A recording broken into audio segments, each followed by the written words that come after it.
Chakula aanzi kula kabla watoto hawajakula. Baba ni tofauti. Baba anaweza kula hata bila kufikiria watoto walikula ama hawakukula. Kwa hivyo mimi ni baba na ni baba wa tofauti.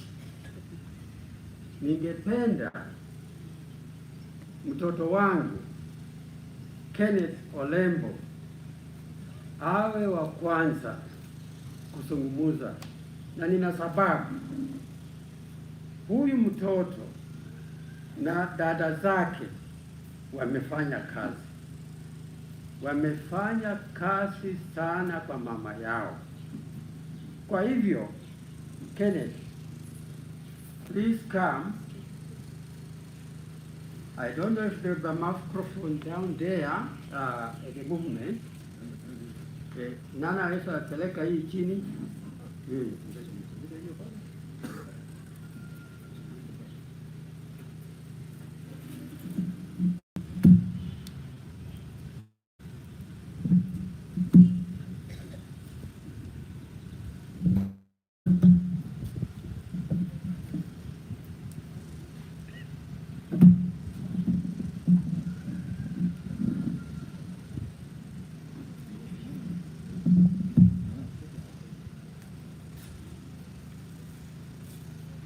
Mlembe vosi, mlembe kandi, bula lakini kuloma loma nilutinyo. So I'll speak in English. I was going to ask for a translator, but Church of God, first of all, I'm so grateful for the service you gave us this morning. Everything I was going to say was covered, and what a rousing service.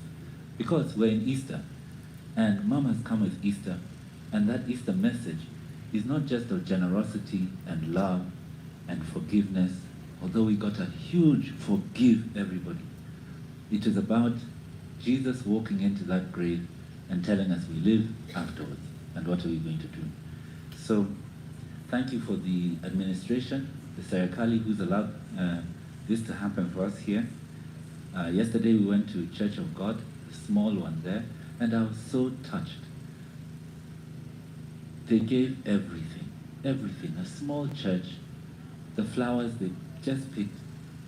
It reminded me what we're doing here. It's not about the big church and the big car and the nice dresses. It was so touching, and I just want to tell them I want to see them at home after this. I'm here all week. And then Church of God, I know you.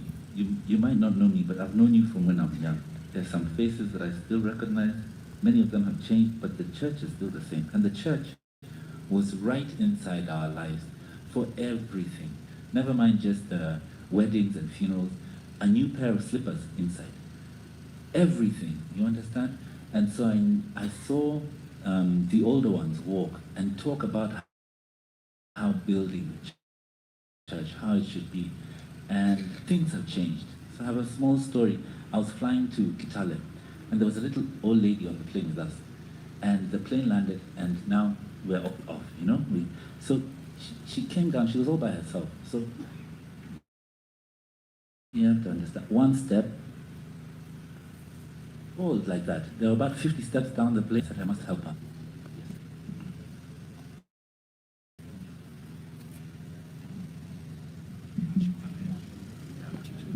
Sante, somebody saved me there. So that was exactly what I wanted to do for the old lady I'm talking about.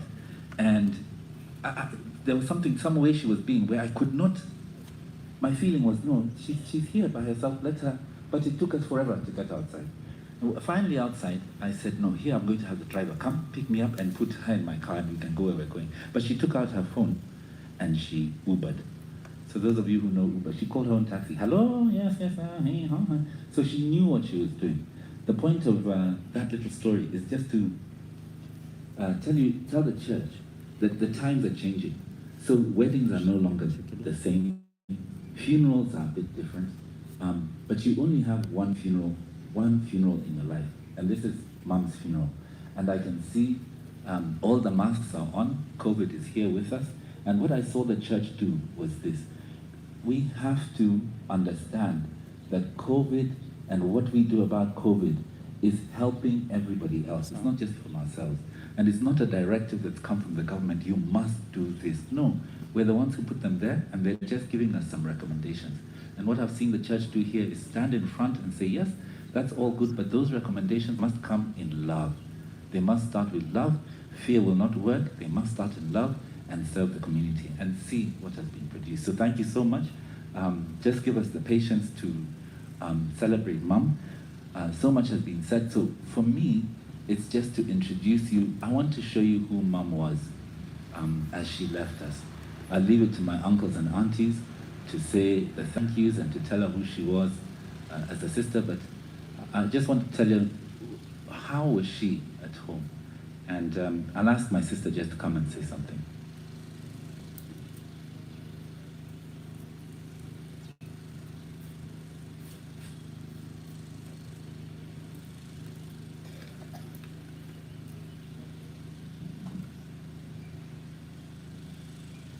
Mulembe Vosi, Mulembe Handi.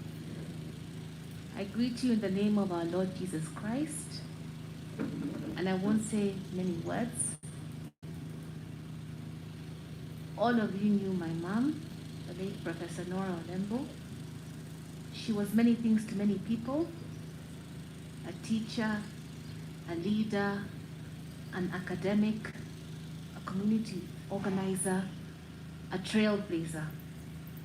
All her accomplishments are well known here in Kenya, the world over. Friend, aunt, sister, daughter, but to us she was just mommy. To me, my foundation, a happy, giving spirit. She was love. Her smile was everything. Her smile was reassurance. It was peace. It was home. She was humble, and we've heard that over and over again. And she was not just humble in her public life. She truly was humble in her private life as well. That's how she was. That's how we knew her. Just as mom. She was full of love, always giving. Daddy told me one time after I'd had a small argument, he pulled me aside and said, you know, Andeo, the thing about your mom, she doesn't have a single bad bone in her body. And it is true. I didn't know then, but I was living with an angel. She loved you. She loved God, both here in Kima and in Wanakhale, very, very much. Very much, and you all saw that. She loved the community, as seen through her numerous grassroots organizations that she spearheaded. And she lived a long and healthy life. Very long and healthy. Uncles died. And she said, well, please leave London. It's not good for you to be depressed. You're so far away from home. Come home, we'll figure something out. As with people who love each other, there are arguments, but there's also forgiveness. My aunt and I could argue, but we could also talk and forgive each other and keep no record of what had just transpired. She was a girlfriend to me. She confided in me. I know things that I probably shouldn't know about, but she was also my confidant and my strategist. And I feel as if once I lost my uncle and then my aunt, I've been, a bit confused, lacking the strategy that comes from two professorial minds. The dementia she has lived with for about 10 years, even in the midst of the forgetfulness, at a particularly difficult time during the election in 2017, I would go home, and even when the mind was not there, she would look up and say, darling, I can see that you're stressed. Don't worry about it. You come home, we'll figure something out. This is a person who is forgetful, who has dementia, but still notices that someone she loves needs her support, and she offers it. I keep saying that I would not be who I am today without her love, without my uncle, without his love. the generosity, even in dementia. Okay? You try to feed a patient, and the patient is trying to feed you. Okay? My cousins saw that. Kina Elizabeth, Daniel, Mediatrice, Julius, Eligia, who were looking after her, could not feed her unless they sat down to eat with her. She would not eat unless the people around her had eaten. I call myself the world's best auntie, and hopefully I've described to you where I got the role model from. My aunt was the world's best auntie. People are different.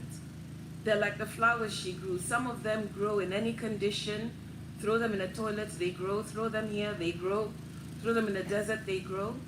And others, like the orchids she grew, need specific conditions to grow, to thrive. I thrived under my aunt's love. I thrived under her care.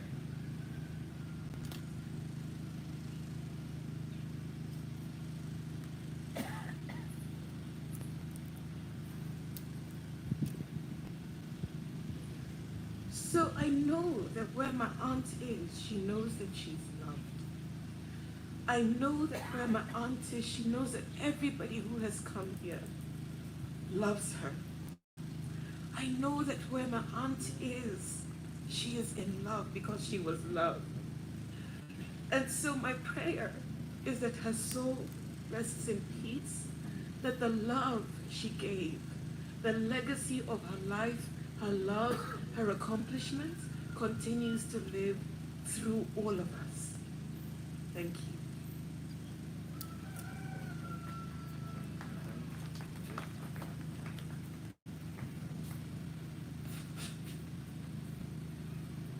So you've heard from them, those two, and again I'm saying thank you for the patience that's being afforded to me. Is Otinga here? Is Otinga here? So the people that you're seeing coming up and speaking, they're speaking on my time, so I'll be very brief afterwards, so don't worry, but you have to see. So Otinga,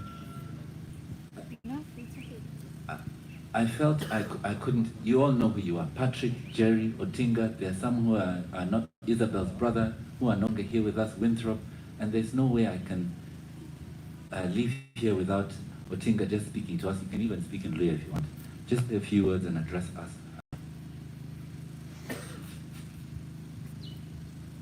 Bwana asifiwe. Tunazungumziwa kwa wale watu ambao wako hai, sivyo? Na ule ambaye ametuleta hapa ni Auntie Nora. I want to talk to Kenny. Kenny, now you are the mother, you are the father to Andeo and Amimo. Take your role. We are there to support you when you require us. God bless you. Thank you for that, Otinga. Standing there, just looking at your face, I saw almost everybody, all the way from Habil, all the people who are not here, I saw in the face. There are just three more. Daniel, Elizabeth, and Mehdi. Just come and stand. Daniel, Elizabeth, and Mehdi. Elizabeth, I know you feel tired. Come. They have to see you.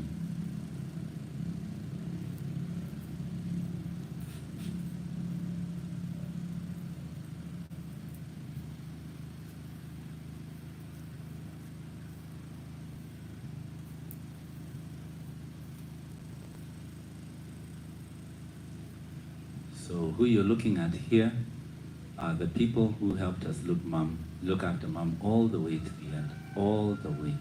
And I cannot express enough how much they gave. They gave everything, because at later there was no hours. Every hour was a working hour. And they came and told me they're not working at all. They're there to look after Mom. So these are them. That's Daniel. This is Mehdi. This is Elizabeth. We were right there just as she took her last breath. I'll speak about that a little bit.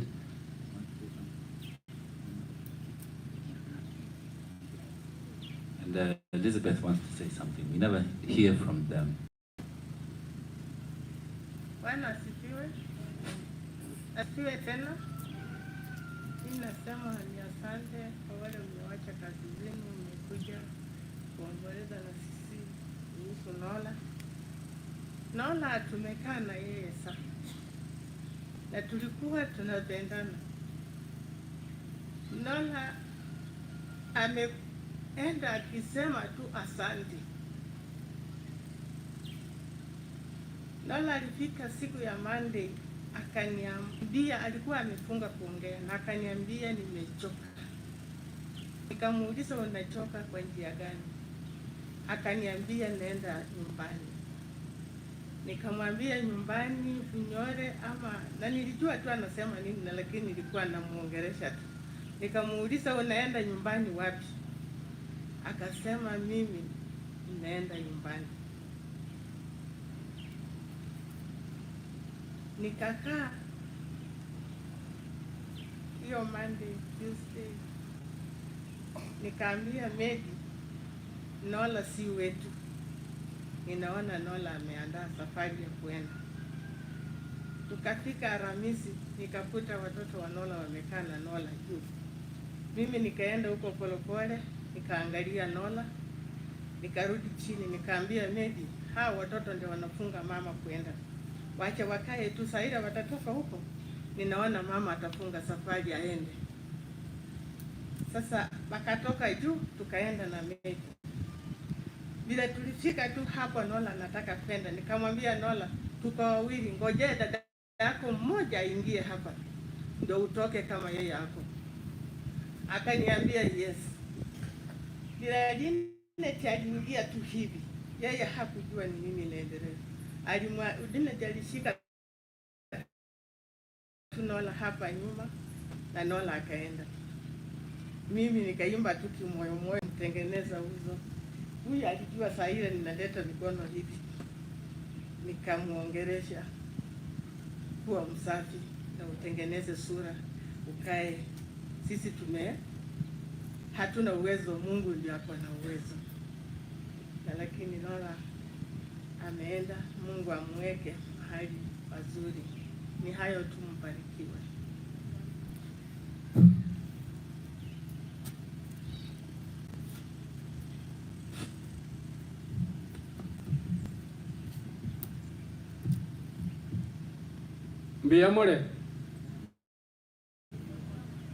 Mbiyamole Mlembe, asante kwa kuja ulia pamoja na mama wetu. Nataka niseme vitu mbili tu, alafu tuketi. Mwenye ako na mzazi ako hai, mulinde. Keni Andeyo na Mimo wamecharibu. Mimi mama yangu amelala 2019 March, wakati hii corona imeanzia. Ni mochari. Sasa siku hiyo tunalia vitu mbili.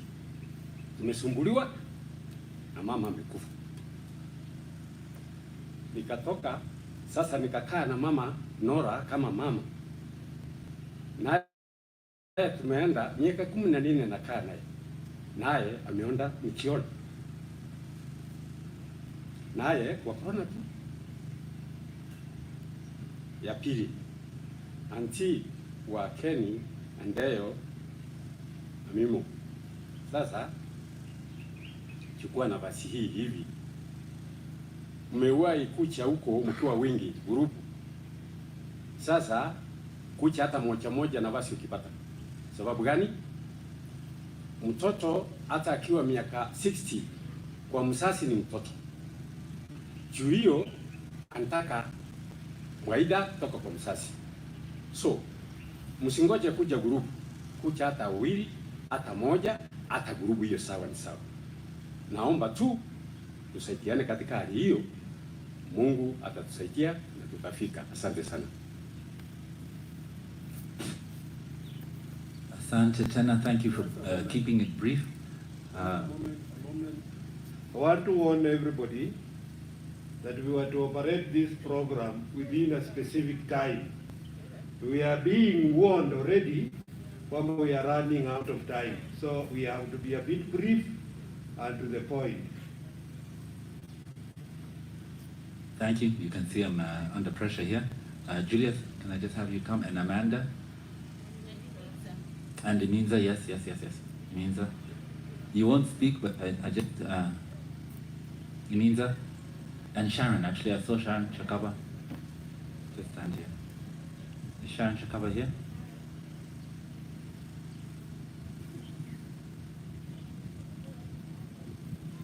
So, you know, we're being rushed a bit. I feel a bit rushed, but I'll slow down a bit again.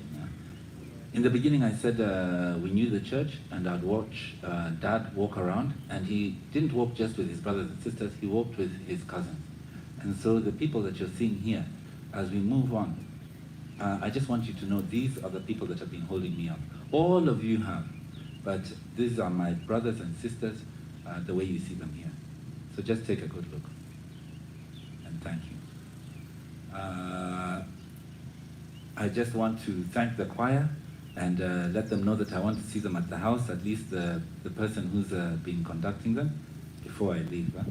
And there was one more person I wanted to thank, and I can't remember. I can't think, you know.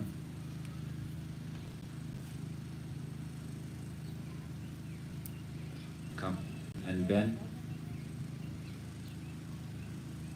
Ben, are you here?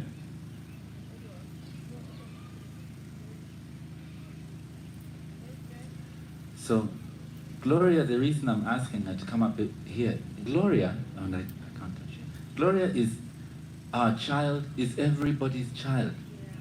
Okay? Gloria is my daughter. But she's your daughters. Each of you, I don't know how to describe it. You all know what I'm trying to say. And I brought her up here because she was actually in the house. She was the last one between her and mom, the last exchange between mother and daughter. So I don't know if you want to say anything at all. Yeah?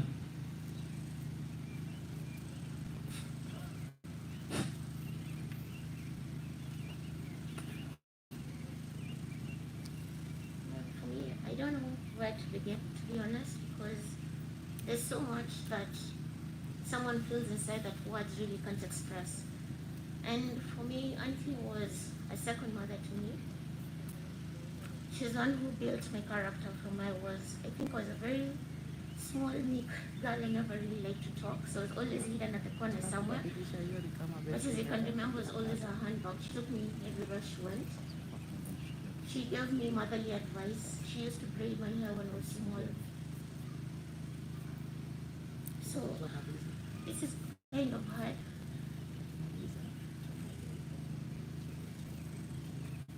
I really didn't know how to speak today because I feel like I've lost a mother for the second time.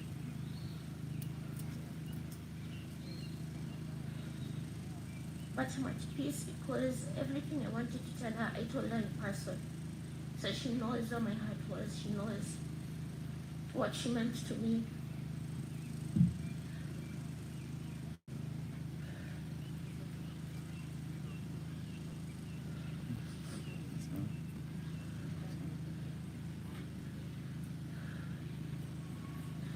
I just hope that she rests in peace. There's a lot that's unsaid, but I know in my heart she knows it. Wherever she is, she knows it. And she's rejoicing with both my parents and Uncle Ruben and the rest.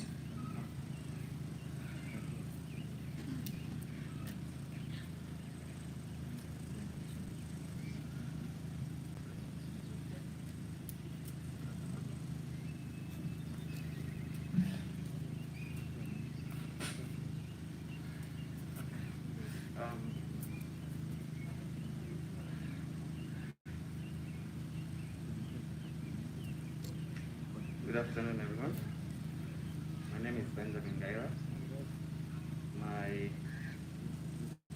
I'm the son to Benang Gaira Matiso and Auntie Nora, about Auntie Nora. We used to call her Auntie Anna when we were growing up.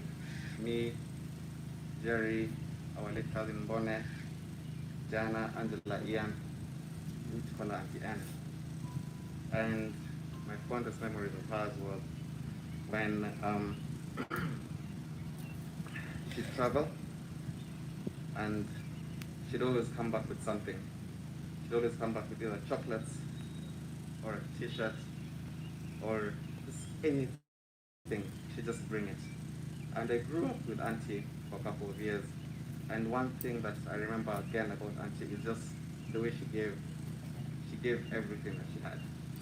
She gave her time, she gave happiness. She just basically gave each and every single thing that she could give to you. And I was listening to one of the preachers, Miles Monroe, before he died. And one of the things that he said is that we should all aspire to die empty, in the sense that by the time you're being put in the grave, you've done everything that you are put on earth to do.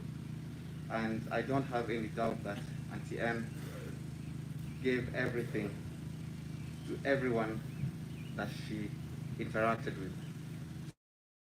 So I'm sure she's died empty. She's left everything, and everyone who has been touched by her.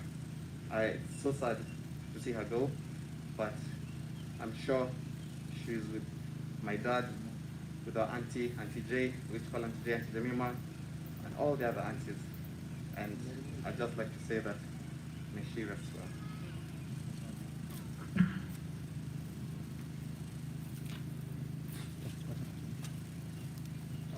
So that is my contribution. Actually, I've put away everything I was going to say. As you can see, we have some things to follow, but that was my contribution, so you can see who we are. Jerry, Mom loved you very much. I look out and I see so many people have traveled from home, from Ikolamani. There are people here from Kitale. There's our very first person who used to take us to school and back, Richard, is here. There are so many people, not enough time. I want you to look at me. I am a happy man. A happy man. Full of life, not afraid of death, not afraid of responsibility, not carrying burdens, not troubled. Look at me. And I'll tell you two people, God and Jesus, they're the same for me, and Mom, who reminded me that you are the owner of your thoughts, Kenneth. You know, somebody asked me, how do your parents teach self-respect to white people? Wherever they went, there was such respect shown to them.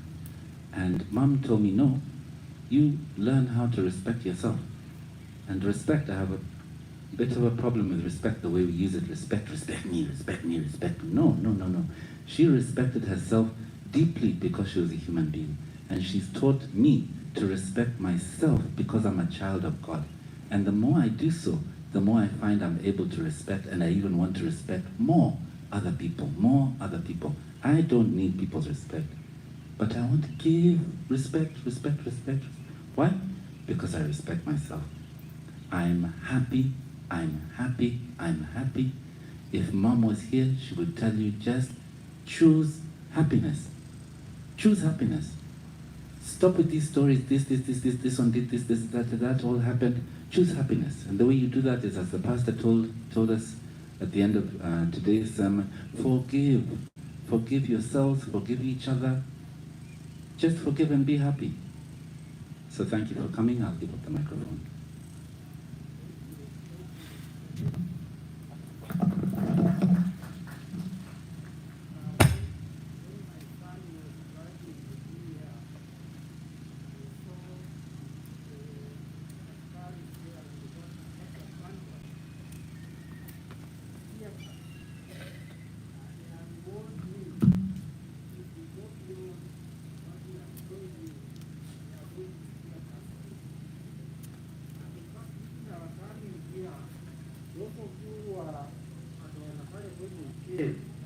You never expected you'll be allowed to come here.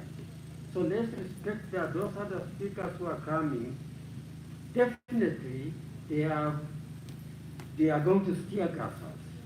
And it will be very bad for Nora if we are steer gas and we all run left and right without leaving her. So I plead with you, The next group, they are Nora's people. We just received her when they had already taken care of and she was mature. So in that group, I'm calling Ada and Elliot. But please, remember, we don't want to be steer-cast. It will be shame for your sister.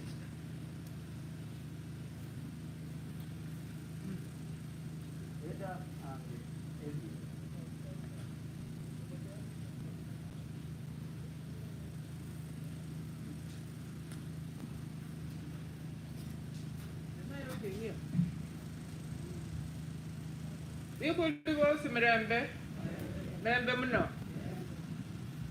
We've been warned, and we don't want to be tear gas. I'm here to say thank you to our sister, our friend, our mother, our uncle, our everything, our cousin, Nora. That is what she was to us. She was not just sister, but she was all those things to us. And she was not that just to the family of Benjamin and Berita, no. She was that to the community. And there are people here who have come from Ikolomani, just wave please. Ikolomani, Bungoma, Kitale, everywhere. And I won't say much. I just want to say thank you to Nora for being our friend, her sister. Nora's sister is here, her brother is here, and we thank you for joining us today. Now, I've taken 1 minute. Maybe Eliud, you could take another minute. Where is Eliud? That's Nora's brother. And as we all know, when a brother is around, you give him more time. So I would rather he says something about our sister, our beloved friend, Nora, who has left us. We rejoice because we know she's with her maker.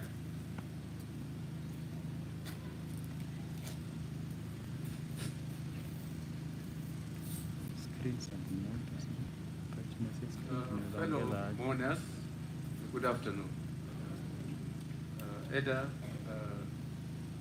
I won't take much more than you did. In view of the warning, and I can see the police are hovering around. So I would first want to, on behalf of the family, I would first want to congratulate Kenneth.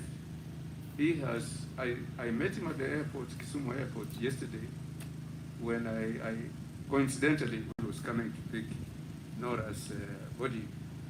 Kenneth, you have done a wonderful job, and I have no doubt at all, Kenneth, that you are going to step into late Ruben's shoes very well. I think you are much more impressive than I thought you turned out to be. I congratulate Kenneth. Secondly, I had to give, but I can't do that in view of the very somber warning that we have been given. Only to say that there's so much platitude has been bestowed, rightly though, on Nora, that I can't really think of any more to say with regards to her achievements. But to add finally that while we are very sad and we are mourning the departure of Nora, we should also, in my view, in my humble view, we should in a way be celebrating her life. Because Nora really reached the apex of her profession, her goodness, her family life, and everything. She had reached her apex. So that we can only thank God to have given us the 79 years that she was with us as a good person. She achieved everything really. And for that, we can only thank God. Finally, I should again, like my sister Eda has said, I should thank all of you who are here to join us. You spared your time, and also those who took time to come and be with Eda and my other sisters and Nora herself while she was alive, and encouraged us and encouraged her with condolences afterwards. And so, thank you all so much, and God bless you. Thank you. And for the last 1 second, I would like to request our good bishops and every Christian or even Muslim who is here to offer sincere prayers to the children that our sister and friend has left, Kenneth, Andeo, and Amimo. And those prayers should be genuine prayers. Please don't pray if you know that deep into your heart you don't have the blessings that God has given to you. Thank you.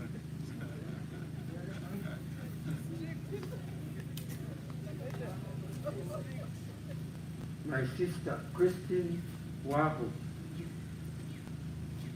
to come and speak. And Christine, I don't want to run here with my tears running because of the police. Please come.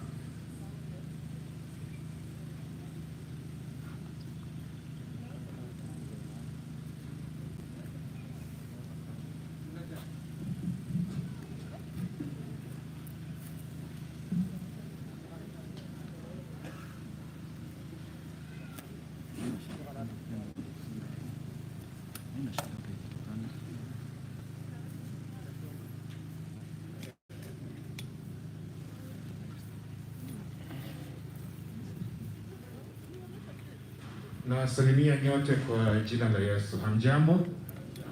Hamjambo tena. Mimi naitwa Patrick Wahu na niko hapa kuwasomea tribute ambayo iliandikwa na mama yangu, kwa sababu ako kwa condition ambaye inamzuia kusoma mwenyewe. Kwa hivyo nitawasomea kwa niaba yake. Na mama yangu ni Christine Wahu ambaye ni dada wa Profesa Ruben Olembo. Na Profesa Olembo, kama mnavyojua, alikuwa mume wa Profesa Nora Olembo. Na hivyo nitawasomea hii tribute haraka kwa sababu tumeambiwa kwamba hatuna muda mwingi, na imeandikwa kwa Kiingereza. Kwa hivyo wale ambao wana shida kidogo nawaomba radhi. Kwa hivyo nasoma kwa Kiingereza. The Olembos were raised under very strict Christian influence, and this is clearly demonstrated by the fact that both our parents, Reverend Habil Ariba Olembo and Reverend Josephine Maina Olembo, were members of the clergy and were deeply involved in the running of the local Church of God. For this reason, I believe that God's favor has always been upon the Olembo family. And because God loved me even more, He blessed me with a husband who was God-fearing gentleman. He was also forward-looking, and when I married him, he had already built an iron-roofed house, which in those days was considered very progressive. When my sister Nora paid us a visit, bringing with her a brand new cooking stove as a gift, she seemed very impressed.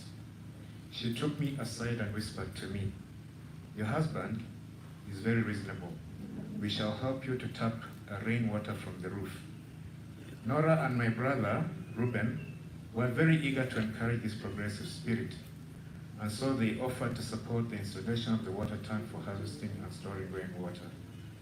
This was to ensure that we had plenty of water during the rainy season, and also after the rainy season. They did not delay and made sure that the tank was delivered and installed almost immediately.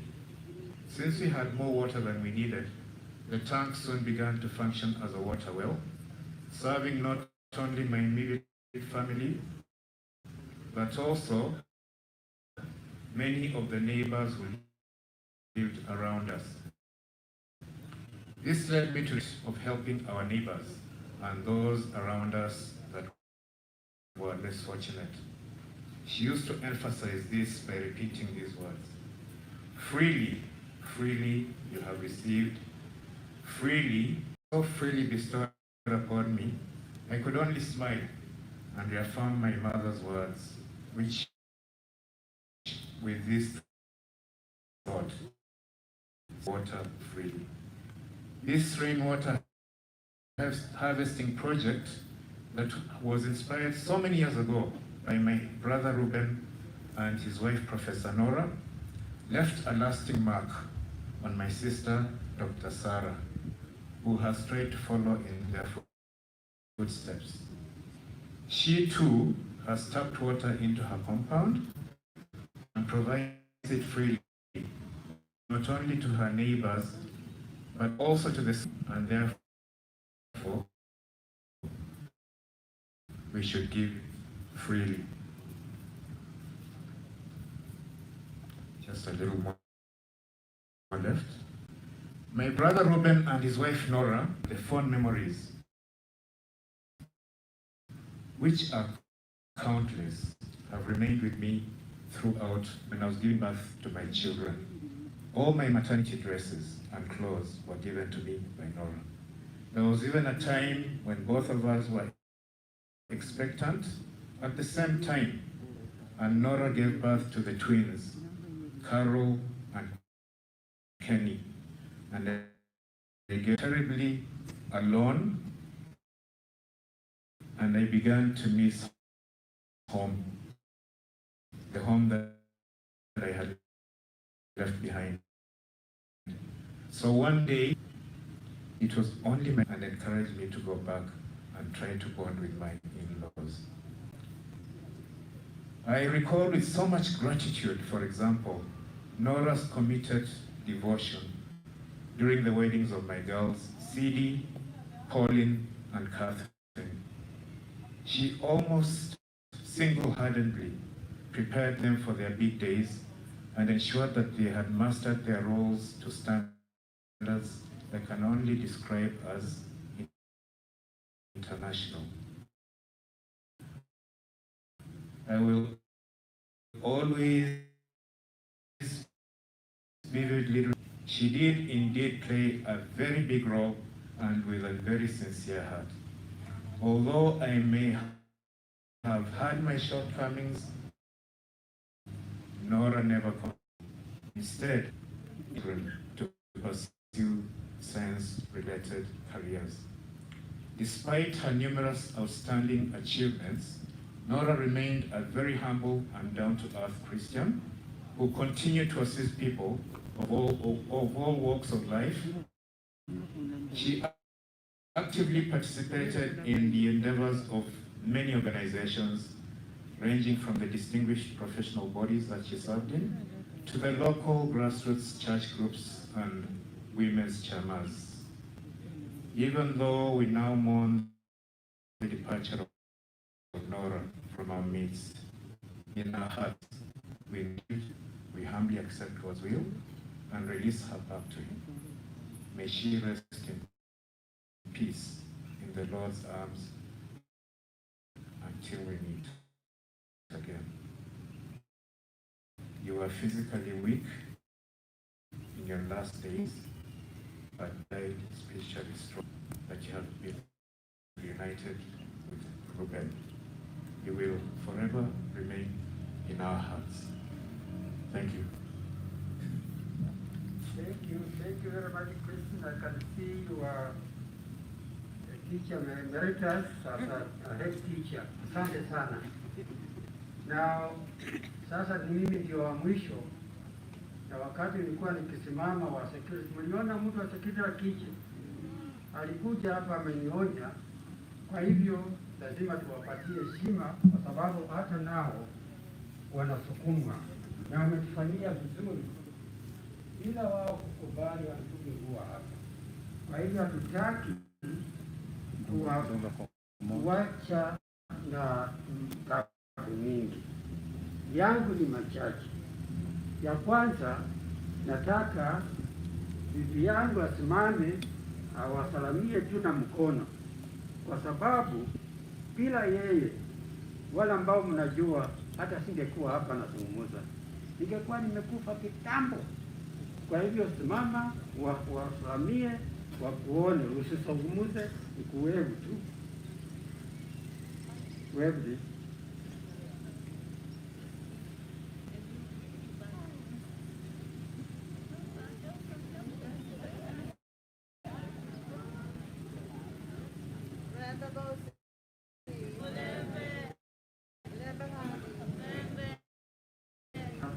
kila wakati mlamwa, tukikutana ni mlamwa, sister in law. Hilo ndio nilijua, na kwa sababu ya hiyo sadani, kwa sababu Olembo ni Nora na kuja. Nakumbuka nilikuwa Harare, na wakati waliita jina langu natoka kwa ndege, High Commissioner wa Kenya alikuwa hapo akingojea Nora. Sasa aliponiona akasema, wewe ni Nora? Akasema, hapana, mimi ni brother-in-law wa Nora. Kumbe Nora alikuwa na ndege ingine naye anaingia. Wakati mmoja nilikuwa India na nikapata Nora yuko huko. Kujaribu kuingia kwa gari, hii gari ya moshi, kwa India wanasukumana. Sasa natuuliza, Nora, mimi nikusukume ama wewe unisukume? Na Wahindi wanakusukuma. Kwa ufupi, mnaona vile tulikuwa pamoja na tumeendelea hapo. Huyu Nora amesaidia sana familia yetu. Hata wakina mama wakaanza business yao kwa sababu ya Nora. Kwa hivyo tunamkumbuka kwa maneno mengi. Na lingine ambalo siwezi kusahau, wakati Nora alitaka kuwa mjumbe, na nyinyi mnajua vile mambo mgumu ilivyo, alisumbuka na tulisumbuka na yeye, lakini hakukufa moyo. Hata wakati alikuwa hamkumpigia kura, si aliendelea kumsaidia, si aliendelea kufanya kazi yake kunyora. Hiyo ni kitu muhimu. Kwa kumaliza, nataka kusema na namna hii, kwa wale wote wa familia na marafiki ambao hamkupata nafasi ya kuzungumza, usife moyo. Tunaenda nyumbani, wakati tunafika, mtu anaweza sema neno mmoja au mwingine. Kwangu ni kupiga asante.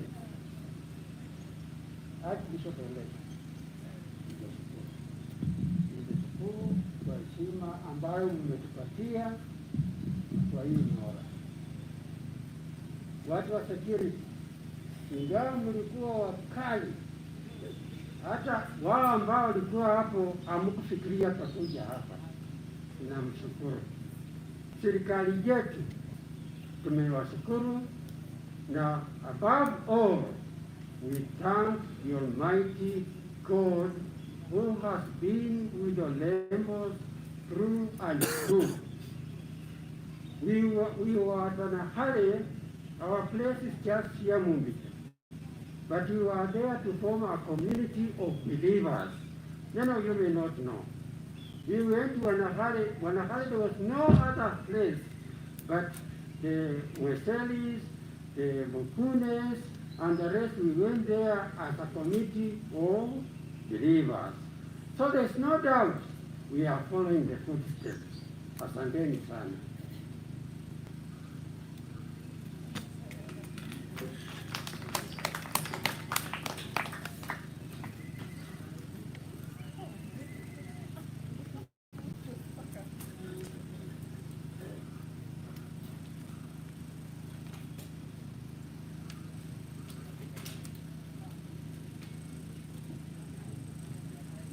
Bwana asifiwe. Tutashukuru kwa huo unenaji, na huo unenaji umekuwa wa muhimu kwa ajili ni ushuhuda kwa mwenda zake kutoka kwa familia,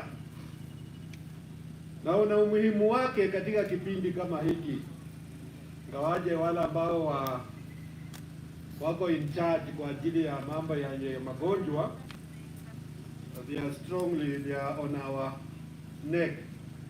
Nafasi ambayo nataka kupeana ni nafasi ya mwakilishi yule ambaye ataongoza mambo ya political will na serikali. Let me put it that way. Baada ya hapo tutakuwa na maombi kwa familia, wala ambao wamefiwa, ambaye ni familia, the bereaved family. Immediately after the mambo ya serikali tutakuwa na prayer for the bereaved family, and thereafter, if there are needs, if you have needs, then you will have an opportunity kuweka net, alafu tuelekee mwisho. Kwa hivyo nakukaribisha.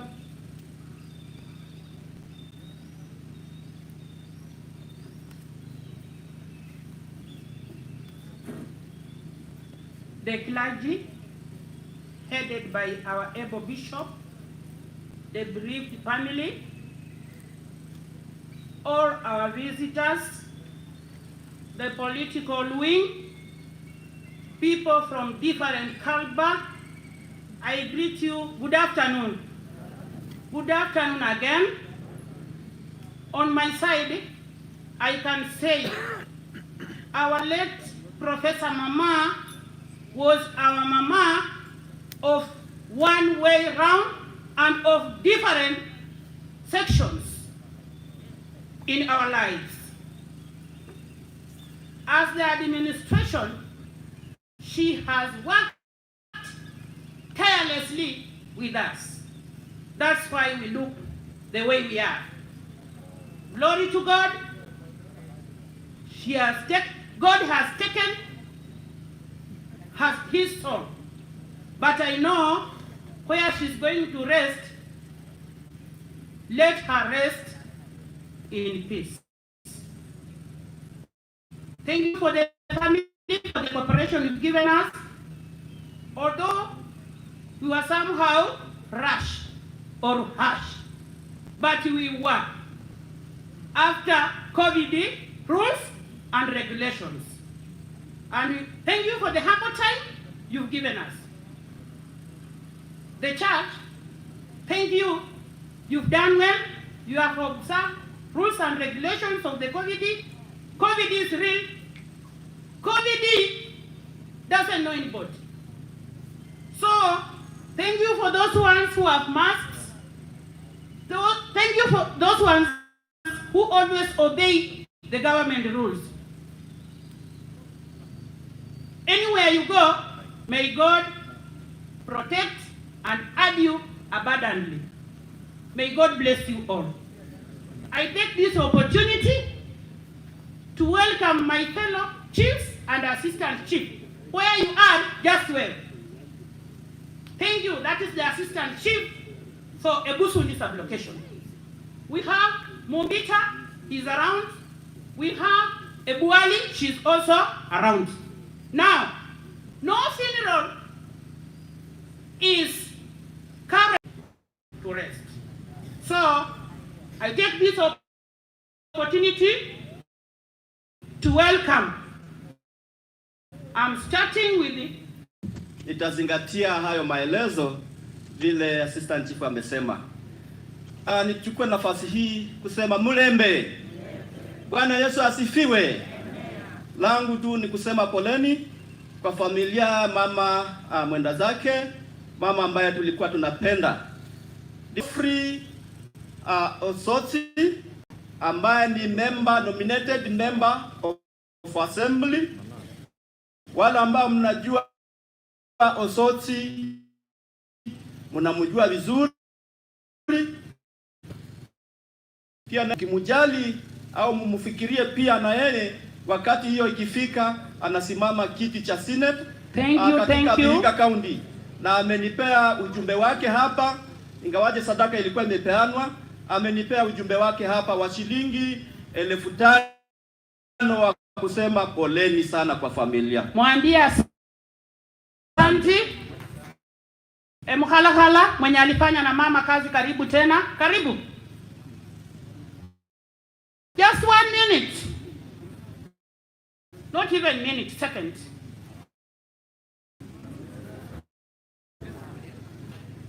Welcome. One word.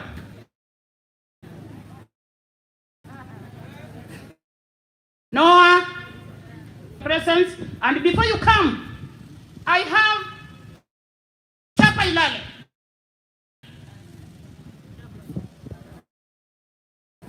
Basi Chapa Ilale, karibu.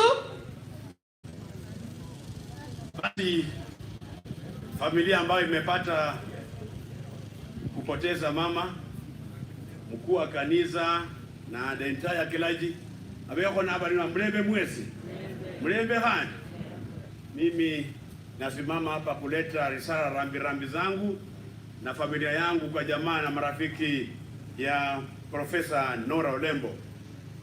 Sisi tukiwa watoto wadogo tulikuwa najua tu profesa mmoja tu katika hii Bunyore alupe Norah Olembo. Nataka nisa alipata kama mimi tuko huko nikiwa meya wa jiji la Luanda. Tulifanya kazi na yeye vizuri mpaka akakuja kwa kanisa yangu akatupatia 30,000.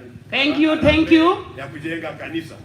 Na kwa vile maneno imekuwa tight vile mnaona, yes, wacha niachie.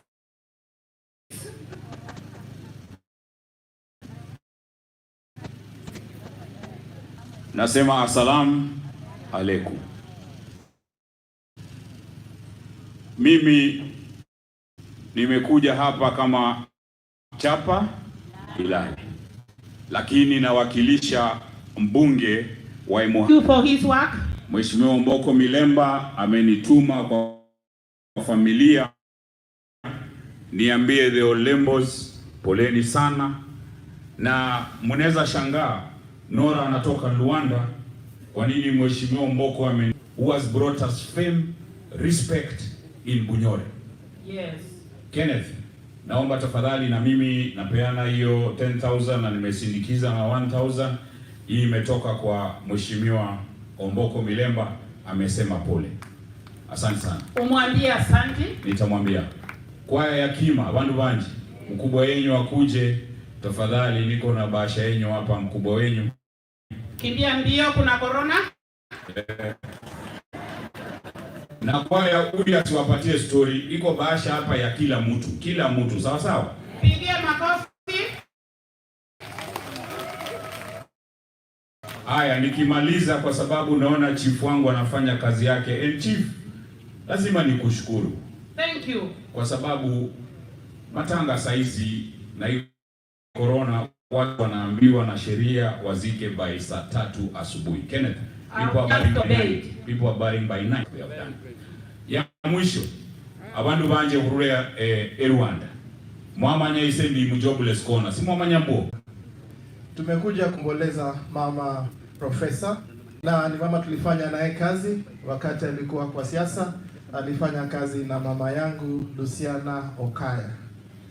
Kwa upande wa corona, tumetoa chanjo ya corona. Ni kama wanaogopa wapate chanjo, ni bure. Mimi nimepigwa chanjo siku 4 iliyopita, sijakufa bado.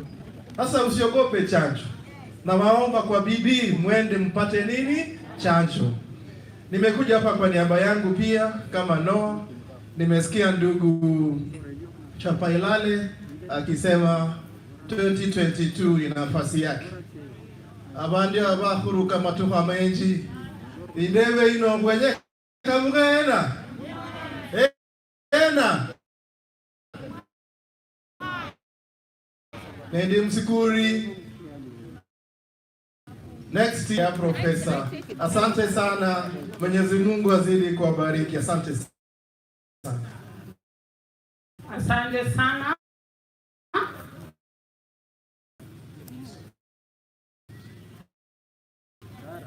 Umemaliza? Haya, wapigie makofi.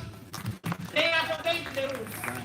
Now, vandu vanje akamba tuwe na masi njokutira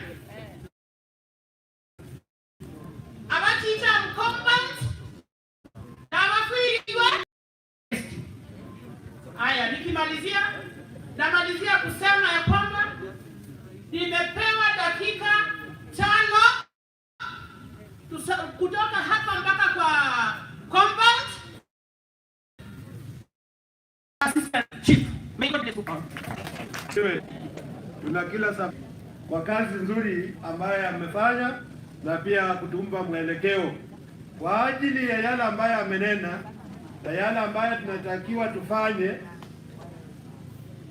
Nataka kumuuliza yule ambaye anaomba kwa ajili ya familia waliofiwa.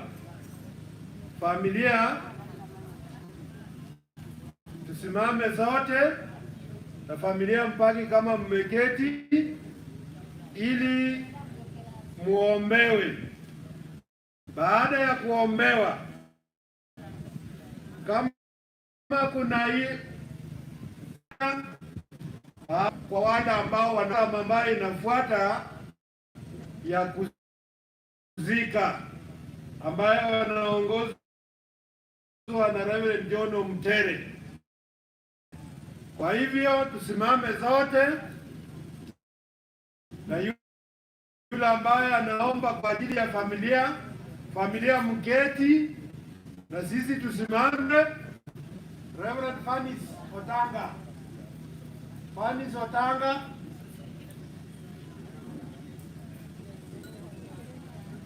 She's not around.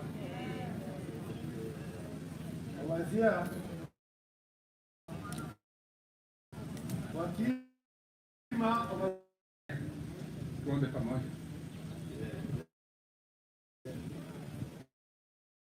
Baba Mwenyezi Mungu, siku ya leo kwa ibada hii, asante kuwezesha kufikia pahali tumefika. Tumemaliza ibada hii kwa uwezo wako na ulinzi wako. Kwa hivyo basi, barikisha wote ambao wamehudhuria hii ibada, wale ambao wanaongoza ibada kwa mazishi la Yesu Kristo ndiye Mwokozi wetu.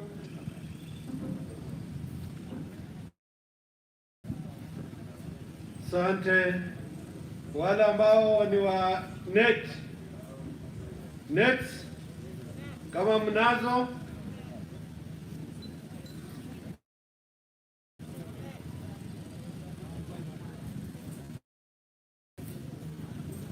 waya muimba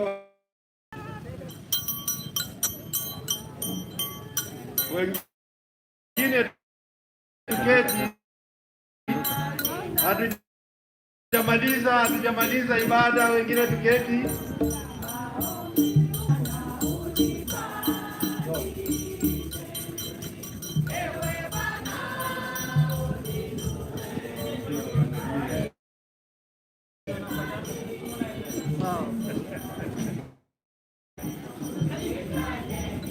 Nimekupea unisaidie kazi na wewe unaenda.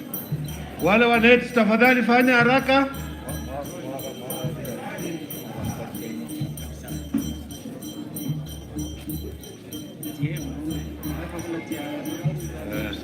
Natakiwa waangalie mwili kwanza, watu waangalie hiyo mwili. Mtere, najua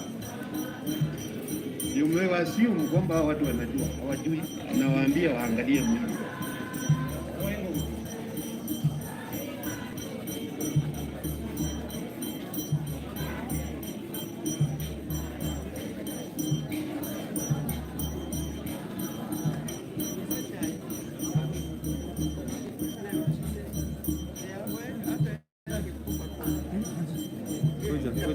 Unapotea sana.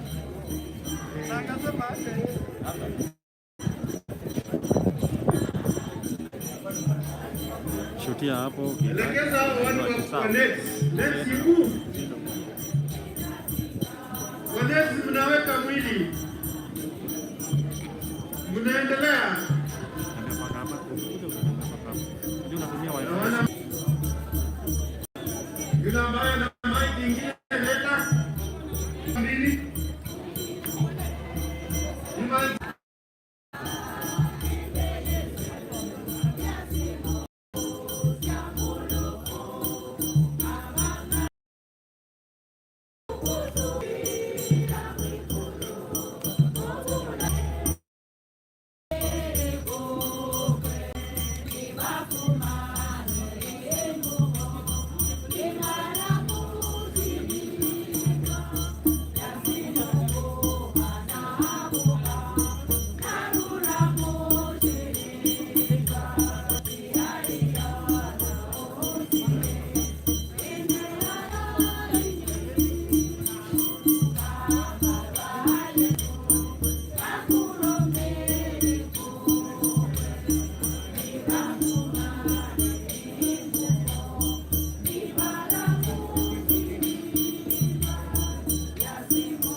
Familia ilikuwa inampa mama yao heshima ya misho. Tunasema ni asante. Wabarikiwe na wapewe sifa. Ni katika jina la Yesu tumeomba. Amen. Basi familia, tutakuwa kwa msafara jinsi imekuja hivyo. Tutakapofika kwa boma, kiingia kwa magari, tutasimama hivyo. Kuna utaratibu ambao tutafanya.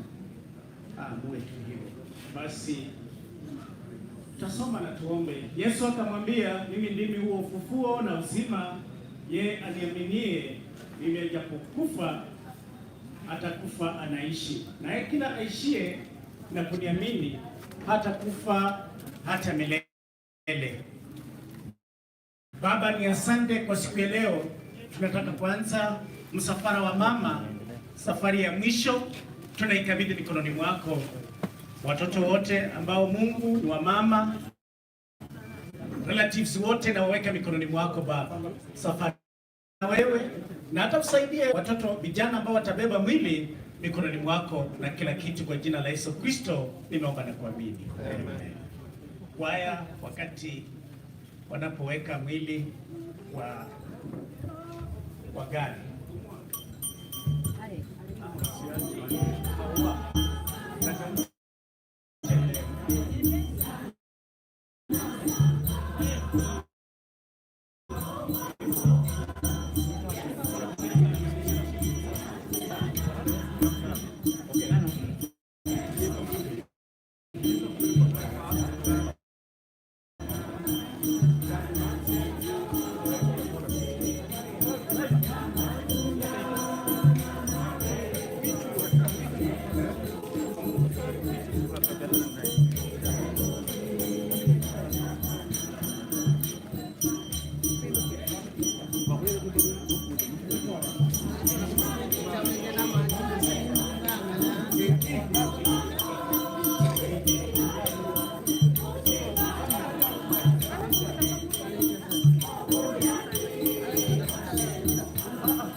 finally.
So make sure sasa anza sasa hapa live stream yangu.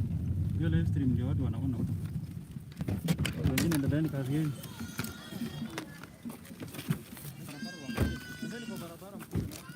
Enda hivyo. Hiyo betri nyingine tumerudisha. Uko tu na betri moja bani sawa. Utakuwa si nini? Si uko live already? Nini bwana? Sema uko chap chap. Sasa. Ona sasa kwenye watu wako. Utambie make sure umekuja nao. Hiyo simu ziko nayo kwa mfuko.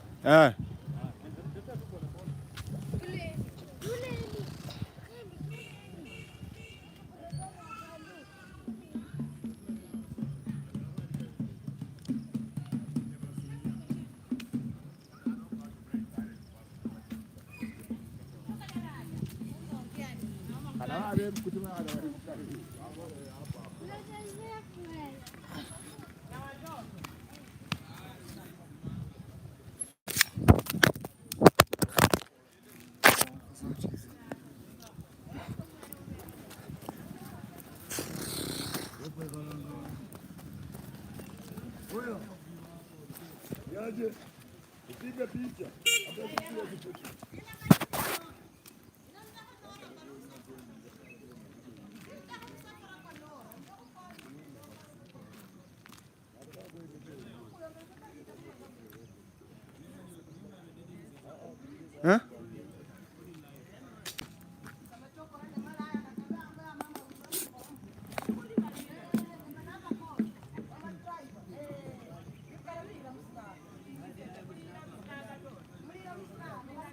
Unatokea?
Basi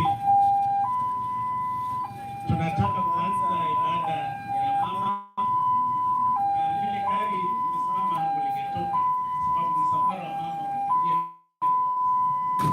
katika njia ya pickup hiyo. Ile siyo pickup, toa kwa hiyo njia. Leo tungependa kuja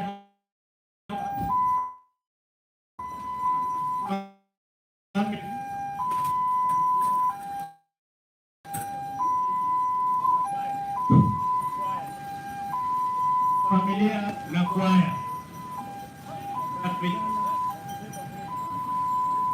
Familia na kwaya.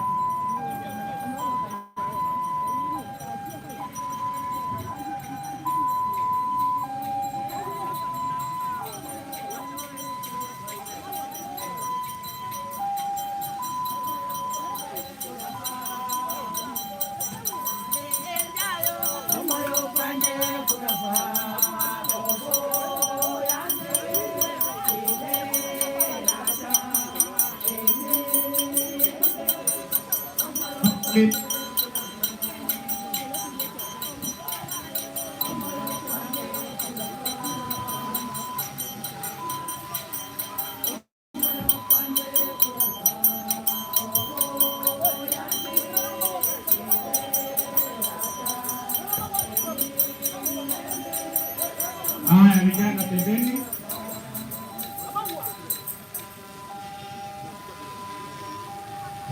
Family ya Mama Nora. Familia ya Mama Nora.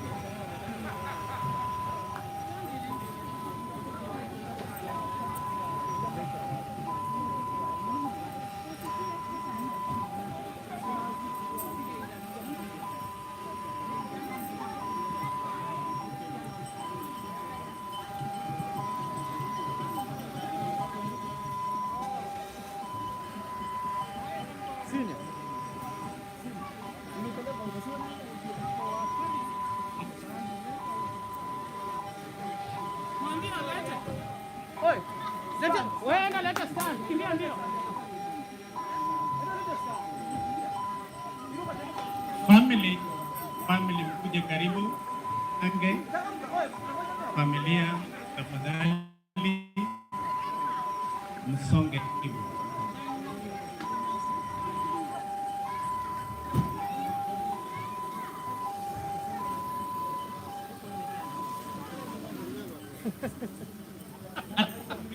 Baby,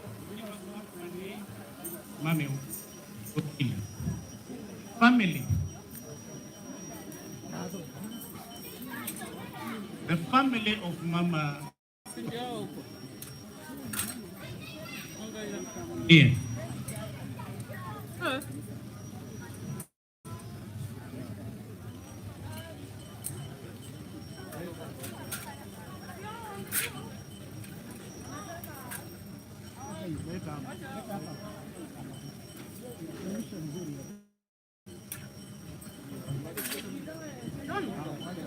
Tony, you make sure you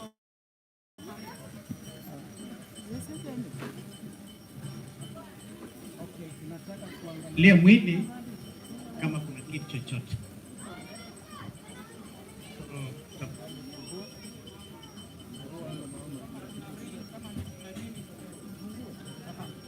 The immediate.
Katika asante kwa haya nzuri.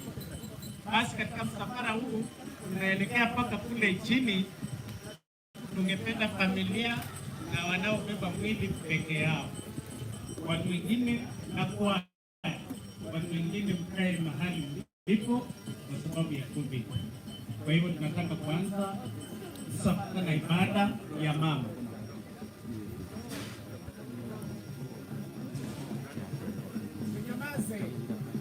Lakini mimi najua ya kuwa mtekaji wangu hai na ya kuwa tunaye anasimama juu ya nchi baada ya ngozi yangu kuandikwa hivi.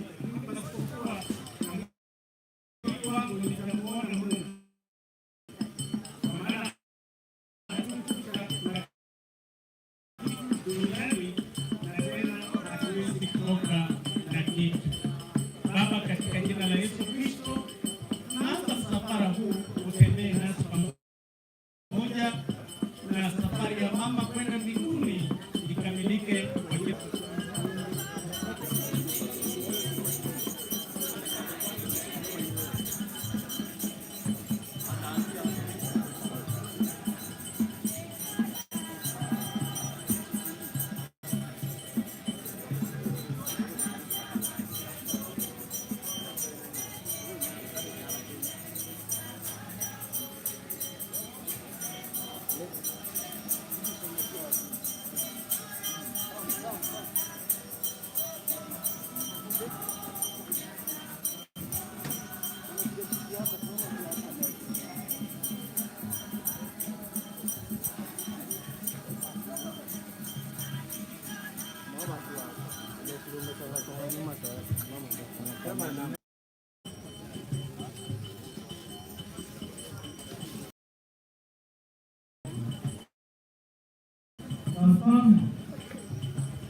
Asante Mungu wetu uliye mbinguni, shukuru mama Nora alipokaa pia wewe alifanya kazi yote katika kazi yote na akamaliza aende kwa usalama na sisi tupate kwa usalama Bwana.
utuokoe na yule mwovu Baba, katika jina la Yesu.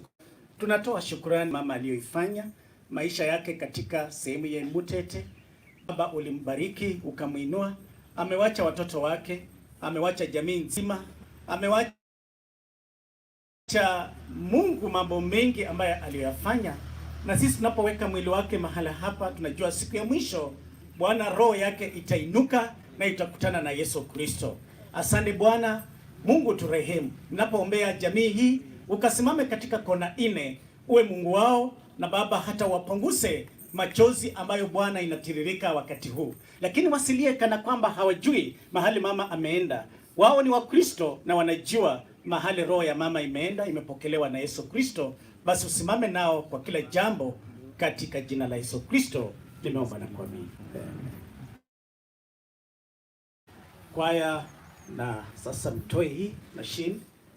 Familia, mnaweza tupa mchanga wetu. Pene sasa. Pene. Asante. Haya, mafundi wale wa kutoa machine.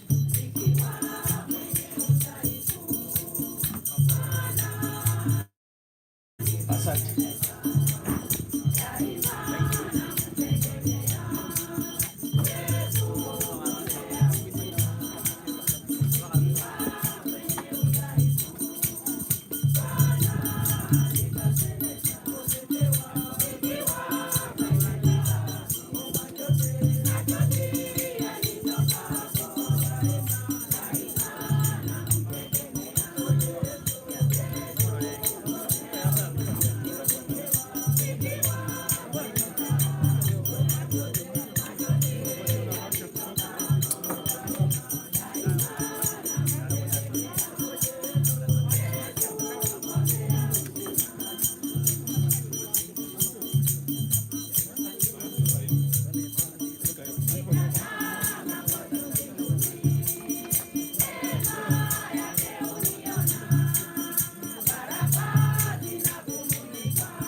Machingo Musaraba.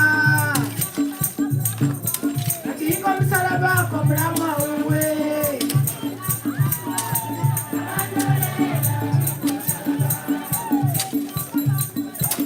Mama Vareda, Machingo Musaraba. Machingo Musaraba, Komrana Wabo. Machingo Musaraba, Komrana Wabo.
Amezima simu yake.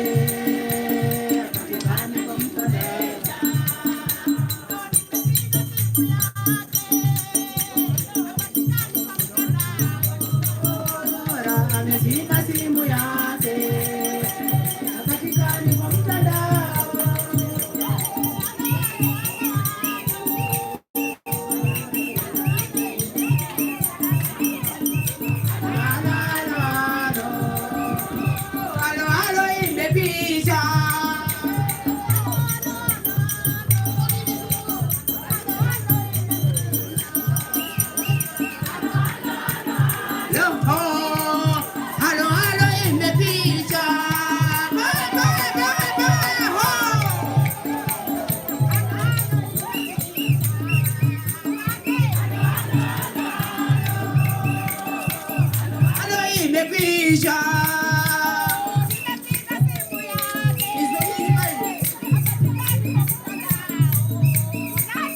Imepiga simu yake, hapatikani kwa mtandao.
shangwe, shangwe, shangwe.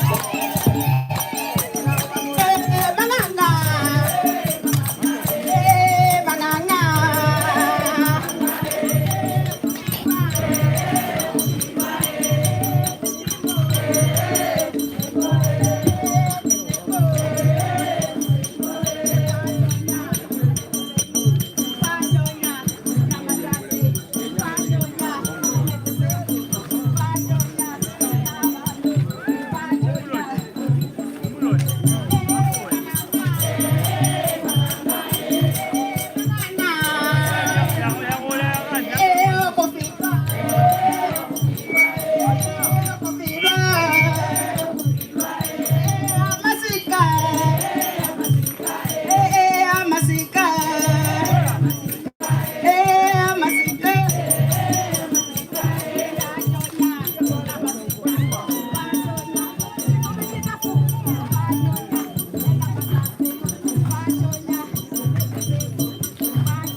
Haya basi,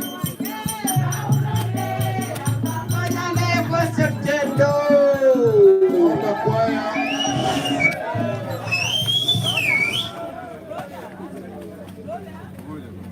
sasa, imebaki kasi ya mhubiri kuongoza maua ya jamii na kuweka msalaba. Kwaya itamsaidia mhubiri kuongoza hiyo program, alafu amalizie hapo. Kwaya, ongoza wakuje. Waliofiwa mtakuja kusunguka kaburi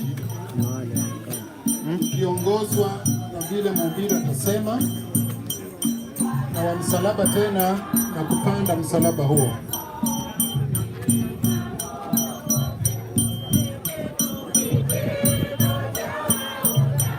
Waliofiwa wasimame na maua zao.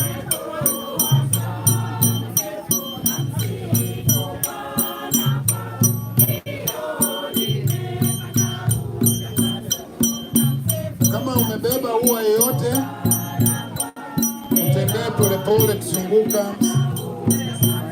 Maua yote sasa ni kuwekwa.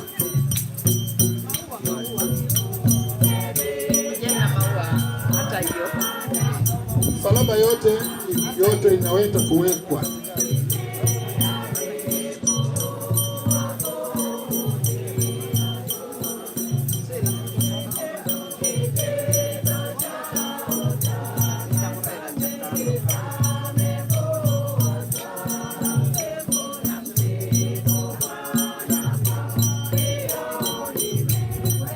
Baba, tutakuja huko.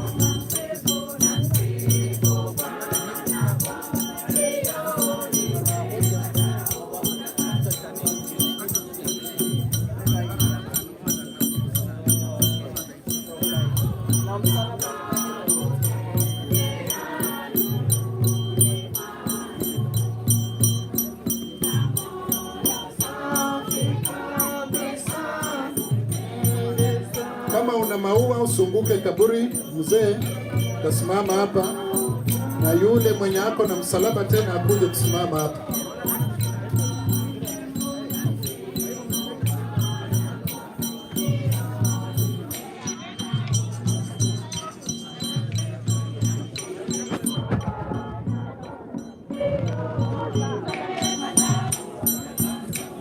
Msalaba kuja simama hapa. Yule akupanda msalaba.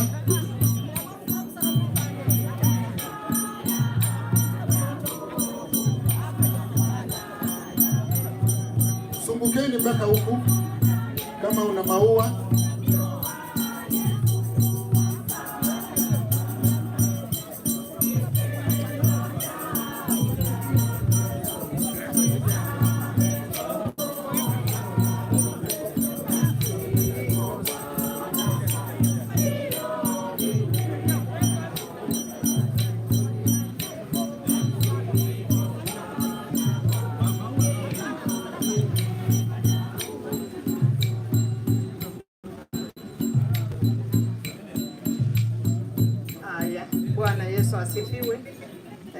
Asante sana, asante. Na tumefika kuweka maua. Tumeuliza kama wanaomba kabisa, na tumeambiwa maombi ni kumaliza leo. Ho ekwaya mwija kwemba olwembo lwa kwembanga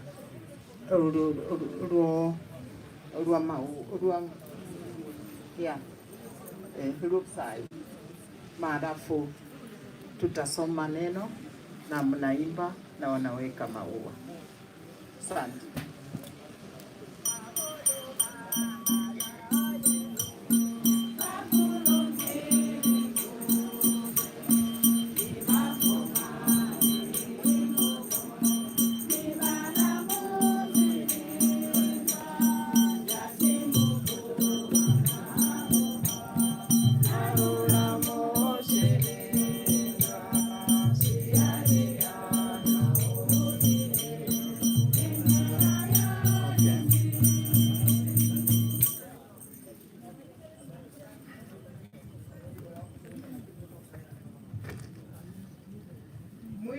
Mwili wote ni kama majani na fahari yake yote ni kama ua la majani. Majani hukauka na ua lake huanguka, bali neno la Bwana hudumu hata milele.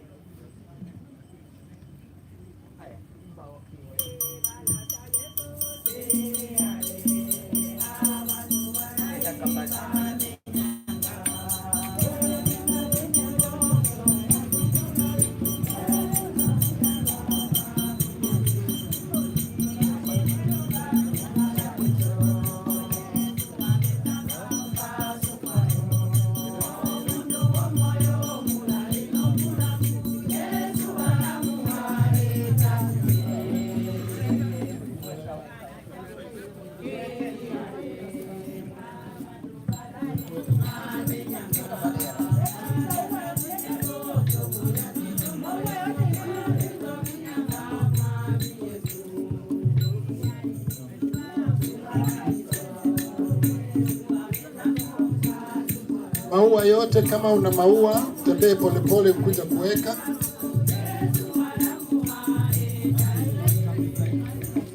Kuna maua mengine hapo, familia leta yote, bebe polepole mkileta. Wa familia bebeni hayo maua mkileta.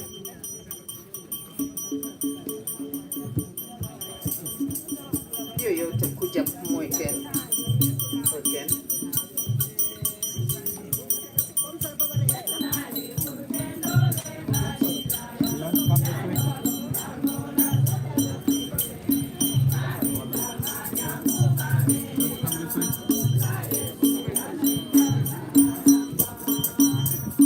Leteni sasa nyinyi.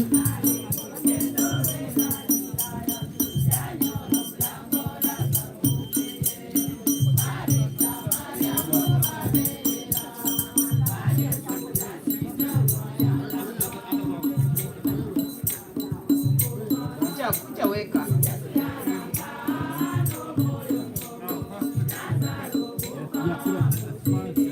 Dadisha tu mahali. Weka tu pole pole. Sasa saidieni kubeba ile mulete.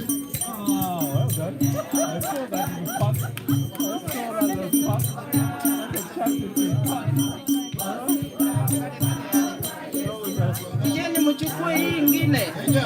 Maua ingine. Familia tusaidie kubeba ile.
Weka tu, weka.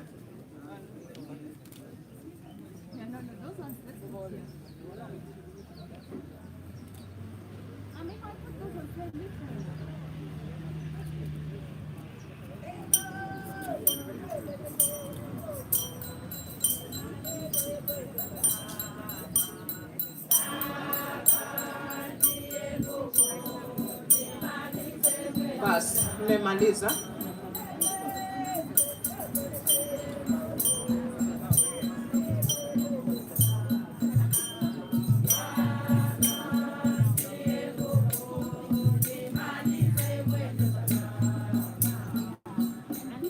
Na Bwana Yesu na asifiwe. Asante kwa kazi ambayo mmefanya, kuweka maua, kuonyesha kwamba mili yetu ni kama haya maua. Tunapokuwa na uhai inametameta, lakini tunapotoweshwa na roho na inanyauka. Kwa hivyo ni kitendo ambacho Mungu ametuonyesha hayo. Kwa hivyo tumesikia jambo ya kwamba tunaomba pamoja na tuweze kuenda. Anti, tuko na mtu wa kurudisha shukrani. Mtu wa kurudisha shukrani. Mwelekeza nia yao.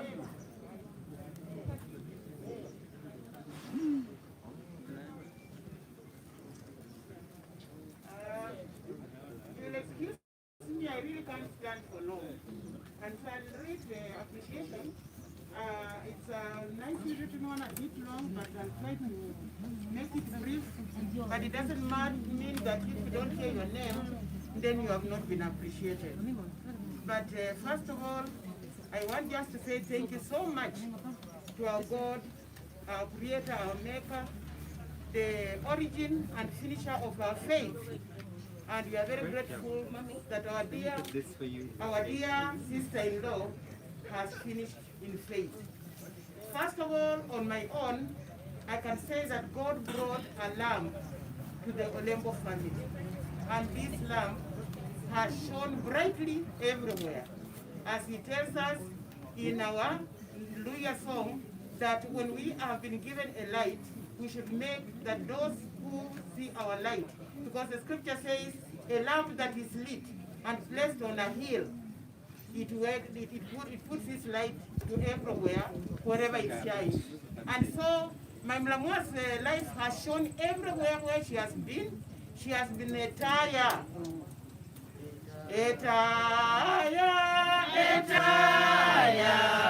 Yesu enyanga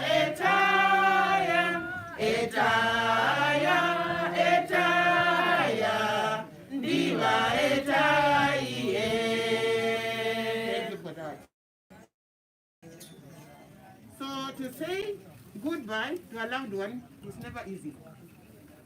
The family is deeply grateful for your support and comfort. They wish to thank all those of you who have come to this service, as well as those watching on their TV and mobile screens through live streaming. The grief has been too heavy to carry alone, and so your attendance has helped lighten the load. Thank you very much. I want to specifically say that the struggles that Nora has been through has not been easy.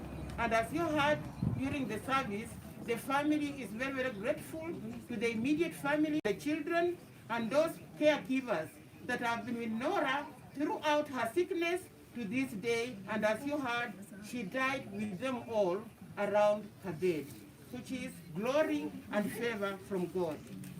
There was no way any of them could have prepared for what they just walked through as they looked after their mother, sister, auntie, cousin, and grandmother. The family is deeply grateful and would like to give special thanks to those who are able to visit their home to be with their mother during the weeks and months before her demise. This includes, from both sides of the family, the Olembos and the Ngairas. They not only came once, but came several times, bringing all sorts of help, encouragement, and support. The family wishes to mention but a few of them, including Auntie Enid Ngaira, Faith Ngaira, Myra, Justice F. Owori, the Msangis, myself, and Mama Rose. Lydia, Trufena, Hasahara, Auntie Roslyn Chakava, Auntie Webney and Ruth, among others. Uncles Henry Chakava, Amos Wako, Humbisi, Dr. Philip Simani, Eliud Regau, and Mrs. Wanjala, Professor Wera, among many other friends and relatives. Of special mention are two aunties in particular who did not let go of their hands even for a second, and this is Auntie Eda and Auntie Effie Owor. In addition to visiting, they have continued to provide all sorts of help and assistance in kind for the family, and special thanks to Amanda and for the program tributes, Sharon for the tents, Iminza, church communication, and Effie for designing the flowers, and I think Good Work also did a very special job here, which we all have appreciated, the airing and just the communication being that is the area of her specialty. Your visits and show of concern and touching words encouraged the family at a very difficult time. Your care was of great comfort. We also like to thank those who sent messages of condolences, who made phone calls and sent cards from all over the world. These include International Development and Research Center, the University of Nairobi, Department of Biochemistry, the Mindra family in Kampala, Dr. Eric Kahugu, and the Mexico Facial, in-laws from Isuha, and many others. Malava Idaho Bunyora, and among others. They would like to thank them so much for their touching words, which spoke straight to their hearts. Their thoughtful and well-chosen words in the cards brought the family so much comfort at a time of deep sadness, helping the family to remember the brightness that Nora brought to us all.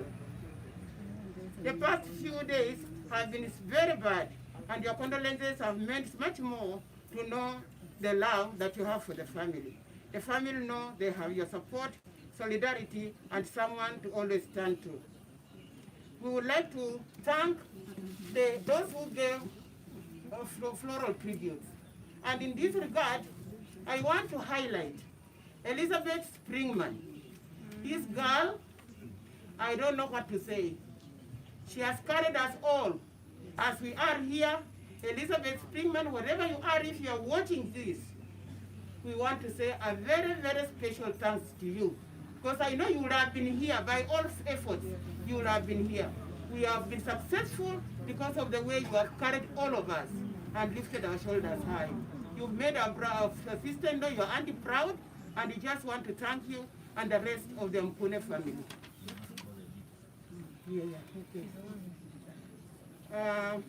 The family also appreciates the funeral committee for carrying the load of organizing the arrangements during this time.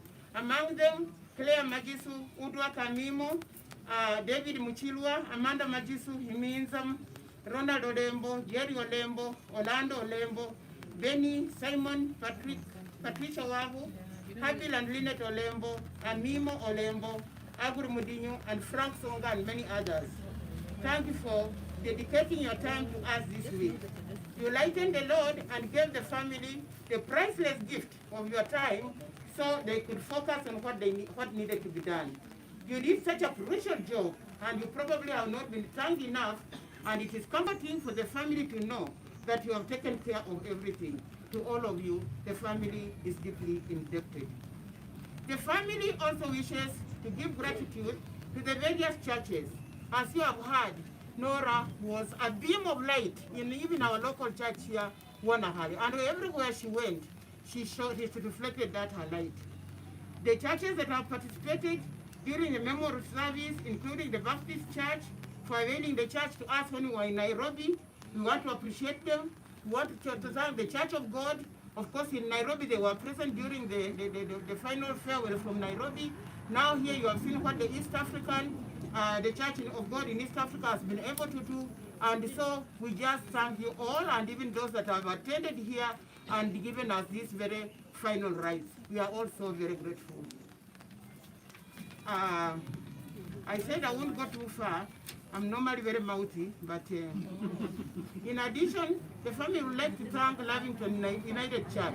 They are the ones who came and gave a special tribute and a beautiful send-off in her home.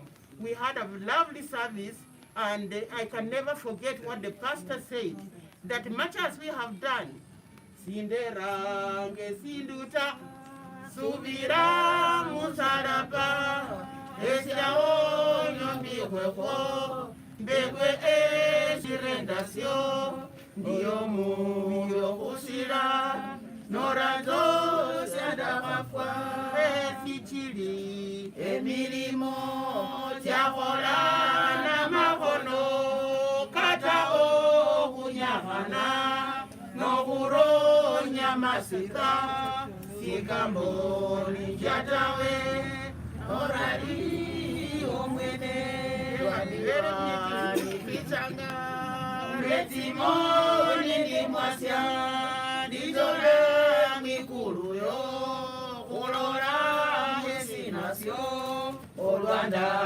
Wakasoto, Bemuiri, Kamirogo. Yeah, thank you very much. And so, indeed, we are told that we come empty into this world and we go back empty. And the beauty of it is that she was not an empty person. She's going back empty because she offloaded all her tributes, all her talents. Nesitala ndatia Jesu ya hukavira orumishile nesinani amakuwa kobulamu omite osi Hosea injira yoliko Hosea injira yoliko Hosea injira yoliko Okorangara malore obulafugo Hosea injira yoliko. Most of us can see our way because Nora has already lit the way, and we just want to thank her for that again. So we want to give special thanks to the home care staff who stepped in completely and wholeheartedly became family. In this respect, Utaju's homes, Freda and Sarah are highly appreciated. Not me, the Sarah, but the nurse. The domestic home staff also became really family who looked after our mother by giving their all. They include Elizabeth, Medi, Elijah, Julius, and Daniel. And I must also add our driver who came here, who came all the way from Narok when he just saw it in the paper. Richard is here with us, and he's the one who took these ones from the napkins when they started to go to school. The family is deeply indebted to them all. The family extends gratitude to Lee Funeral Home for ensuring that the body of Professor Norah Olembo, our mom, sister, auntie and sister-in-law, was well preserved during this time that we have been briefing. To this end, the family is grateful for all the services that they were provided. And finally, Kenny Adeyo and Amimo, who through their own difficulties were not afraid and opened up their home and themselves, who freely welcomed us to walk them in. We would like to seek God's guidance in the future part that you... The microphone is in your hand. Oh. Yes. That God can lead our path. You should know that you will always be part of us, and you should be available for us to always stand back to you. Fondly remembered and cherished by your children, Kenneth, Andeo, Amimo, and siblings, Eda Ngaira, Eliud Ngaira, Enid Ngaira, Jane Ngaira, and Pamela Mukasa. I think I've been reminded to call Elijah. Thank you very much. Really, thank you so much. To all of you, we just want you to continue to be here and don't ever abandon us. God bless you. Amen. Kwa wote ambao wanahusika katika mipangilio ya Mama Profesa Norah Olembo, nawashukuru. Mzee Profesa Umbisi, familia yote, kwa nafasi hii nashukuru. Profesa Umbisi ilinichukua muda mwingi sana kujua nani Profesa Umbisi na Eliud. Kwa vile mama alikuwa anatumia jina my brother. Kwa hivyo kwa familia hii ni familia ya upendo. Mama amenichukua kama mtoto wake. Familia amenichukua kama mtoto wao, na washukuru. Kwa hivyo sasa la mwisho ni ya kwamba na toa saluti yangu kwa mama na familia kwa upendo, na sherehe ya mama imekuwa mzuri, nami nashukuru. Kwa hayo machache narudisha kwenu kama familia. Asante sana. Okay, Bas, I think we have finished. Huh?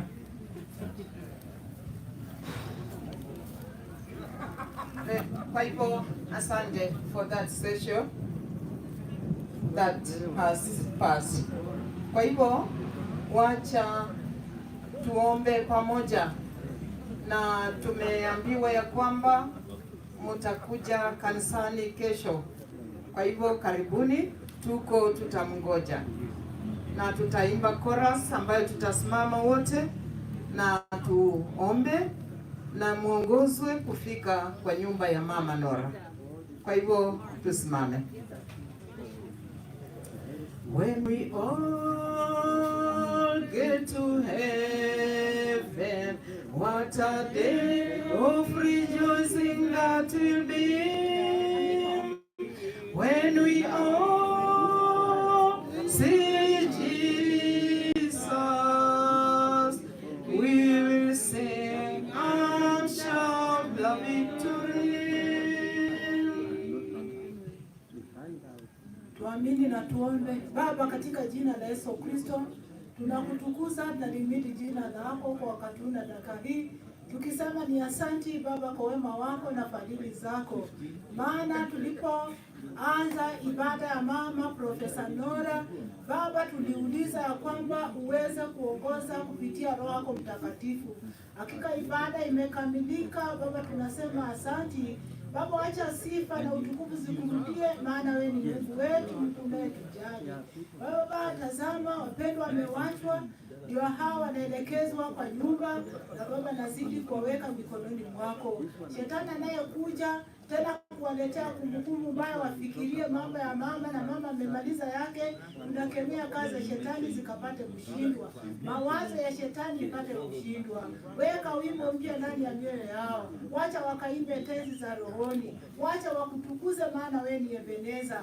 Asante kila mmoja aliyehudhuria mikononi mwako. Tunapoondoka tukielekea manyumbani, Baba, tunasema ni asanti. Kesho familia wako wanakuja kanisani kurudisha shukurani. Baba, utawalinda, utawahifadhi, siku ifike wakuje tukutukuze, tukuhimidi, maana wewe ni Mungu wetu anayestahili heshima zote. Asante kwa yote mliyotutendea kwa siku ya leo. Nisile nitaja machoni pako Baba, acha Roho Mtakatifu azidi kutuombea kwa Mungu Baba, na ni katika jina la Yesu tuomba tukiamini. Amen. Tusimame na tutunge laini mbili, tuimbe tukiingia kwa nyumba.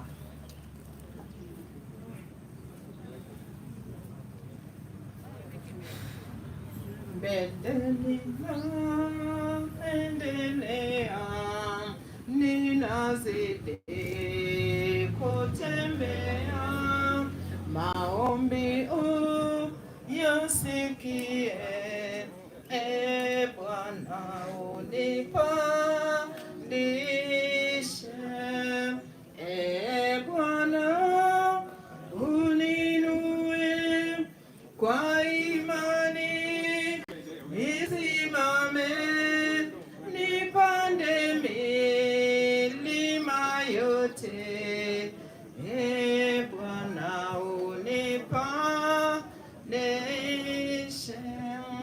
sitaki nikae kule mahali pa shaka kamwe, hapo wengi wanakaa kuendelea naomba, Bwana uniinue kwa imani, nisimame nipande milima yote, Bwana unipa